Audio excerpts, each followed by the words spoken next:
Hi, this is a lecture on surface area and volumes.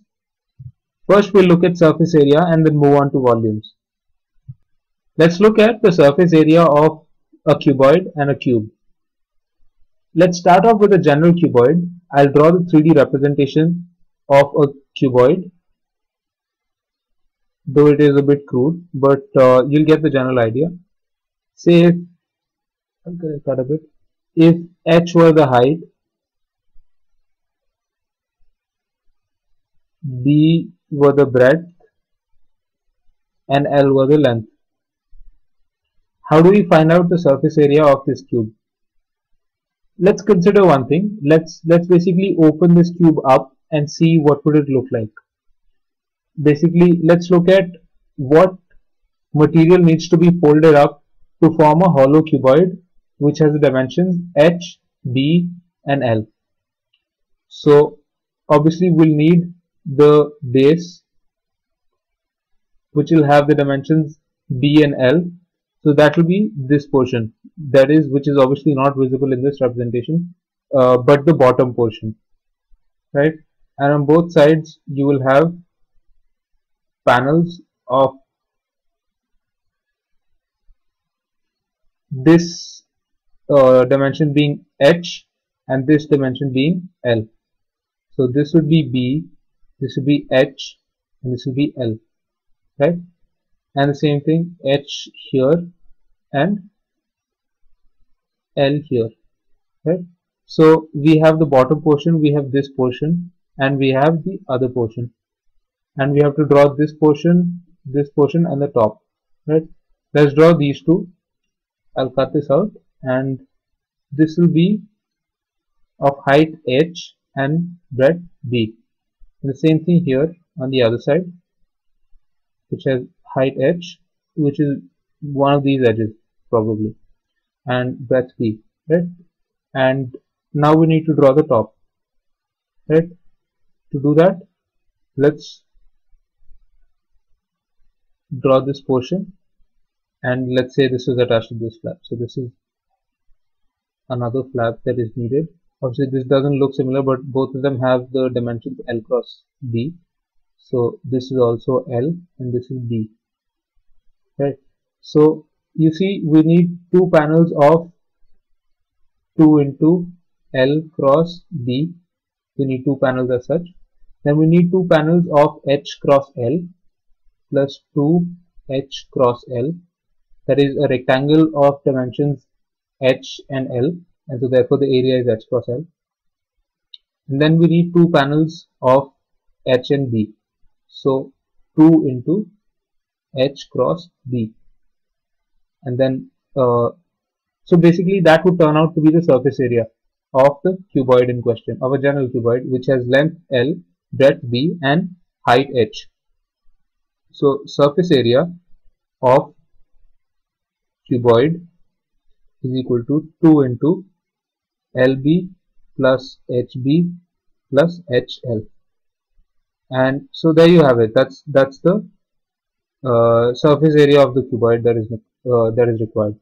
Now if we talk about a cube is nothing but a special case of a cuboid in which h is equal to b is equal to L.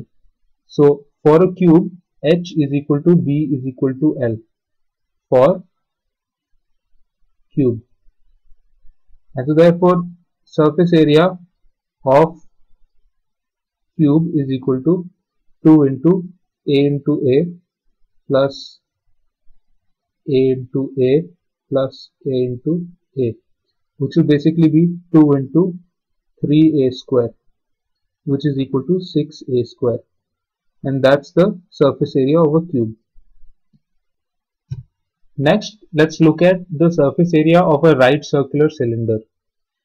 Let's recall what a right circular cylinder would be. A cylinder looked at from this, looked at in the side view, would look something like this, right? This, or it could be a slanted cylinder, so to speak,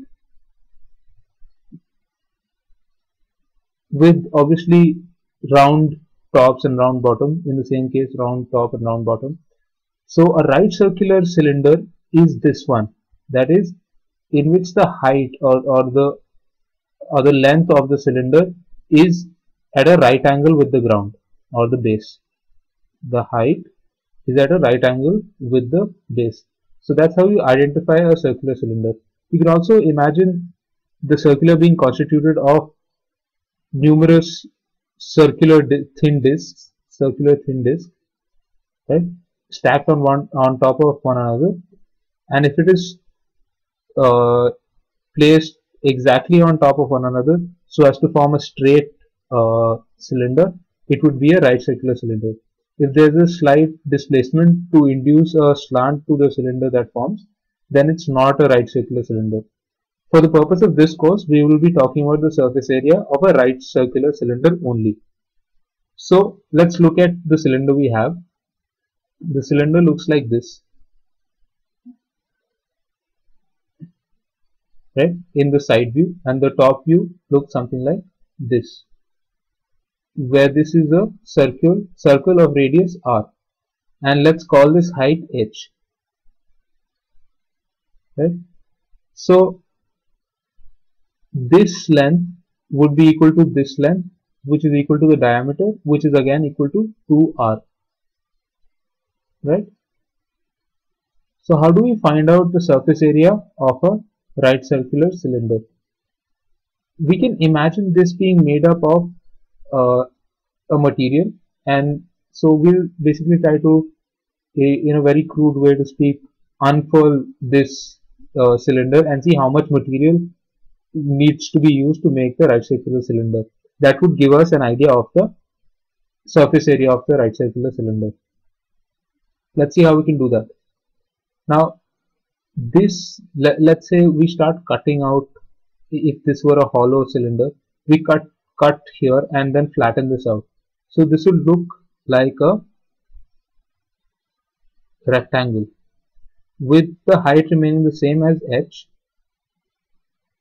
but a different length than 2r. What will this length be?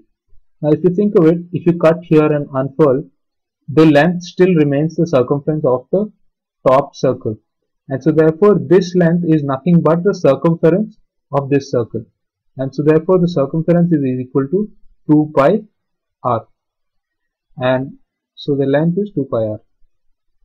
So therefore if you want to talk about the surface area, then the surface area is equal to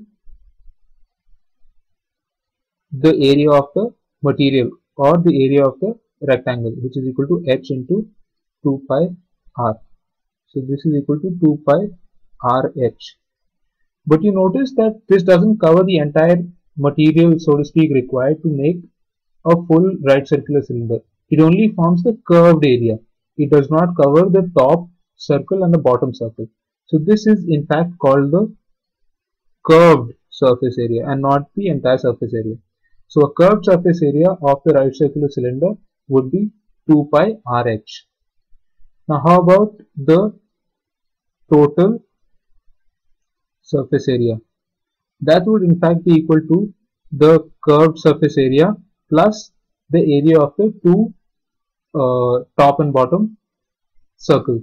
So that would be equal to 2 into area of the circle, which is pi r square. And when you put in the value of curved surface area from here, you get 2 pi r h plus 2 pi r square. Taking out 2 pi r common, we get 2 pi r into h plus r. This is the total surface area of a right circular cylinder. Next, we will look at the surface area of a right circular cone. Now, consider a cone which looks something like this in the side view. You could also have a cone which looks something like this, maybe in the side view. Both of them have an entire right to be called a cone. Both of them are cones, but one of them is a right circular cone. This is not a right circular cone because again the height or the length in this case of the cone does not form a right angle with the ground or the base, but in this case it forms a right angle with the base. So this is a right circular cone and this is not a right circular cone. Another way to think of uh, a cone would be this thin disk of decreasing radii stacked one top of each other. And if they are stacked in such a way that their centers coincide, then it's called a right circular cone. If it's not the case, then it's not a right circular cone. Again, for the purpose of this course, we will discuss only the surface area of a right circular cone. We will not pick up this case. So let's explore how we can do this. To do this, we'll have to conduct what we would call a small activity. Get hold of a cone, a hollow cone of this sort, and cut along this length. Let's call this length L. Right? Please note that this length is dubious. This can be called the absolute height, and this side is not equal to this length which appears in this view. So the length we are talking about when you cut will actually be the slant height, which is often called the slant height, and the projected height, or the one which appears in side view, is called the height of the cone. So when you cut along uh, the slant height, this L is actually different from H, which is the project height, or the height that you observe on simply observing the cone from the side view. So cut along this length, you you'll notice that you get a geometry which is similar to this, right? With this being length L. Now, how do we find out the surface area of this right circular cone? Again, keep in mind that as in the case of this cylinder, when we talk about this area, this is not really the entire area that makes up the right circular cone. There is another component to the area which would constitute the base of the cone, which we have not taken into account in this case. So this is rightly called the curved surface area of a cone. So what we find out from here would actually be the curved surface area of the cone. To get the total surface area, we would again have to add the area of the base. So let's see how we can do this. Sorry. One way to proceed would be to consider very small triangles with this length say being B, say B1, and again this one being B2. In all these cases, this length would remain L, and very crudely speaking, the curved surface area will be equal to the sum of these tiny triangles that are formed. See, there's a triangle which can be obtained. So this is equal to half of length into height, height into base. So we'll add up all the bases. That is B1 plus B2 plus so on till say Bn. And if you add up all this, how do you add up all this? One interesting way of looking at it would be to simply say that this whole length is nothing but the circumference of the base circle. So B1 plus B2 till Bn is nothing but the circumference of the base circle, and so therefore we can replace this whole summation by the circumference of the circle, which is 2 pi r, and so therefore the curved surface area is equal to half into L into 2 pi r. Therefore this is equal to pi r L.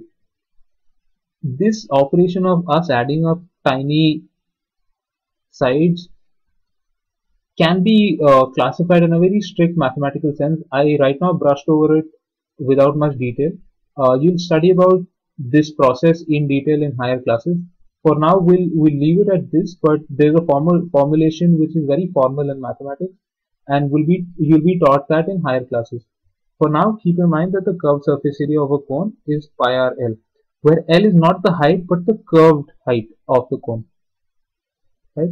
Again, we have to add up the area of the base circle to get the total surface area is equal to CSA, which is the curved surface area, plus the area of the base circle, which is pi r square.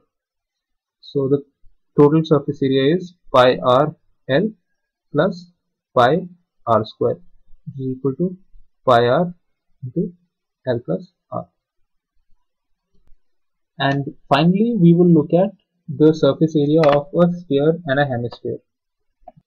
Now, there are many activities that you can perform to actually look at the surface area of a sphere and a hemisphere, but none of them treat uh, the portion of taking of the surface area with the mathematical rigor that is required. So you will actually skip that and simply state the results. So for a sphere, the surface area is equal to 4 pi r square, where r is the radius of the sphere. And for a so this is basically a sphere. I mean, with a lot of symmetry, and this being the radius. And for a hemisphere, this being a hemisphere with a curved base, you can expect the surface area to be obviously half of the sphere, and so therefore surface area is equal to 2 pi r square. But obviously that's not the full story, because this covers only this, which would again constitute the curved surface area. Because you have truncated or cut this sphere, you introduced a base, and so to get this total surface area of the hemisphere, you would have to include the area of the base also. And so therefore the total surface area in fact comes out to be 2 pi r square, which is the curved surface area, plus the area of the base, which is pi r square. And so therefore the total surface area is 3 pi r square. So the surface area of a sphere is 4 pi r square.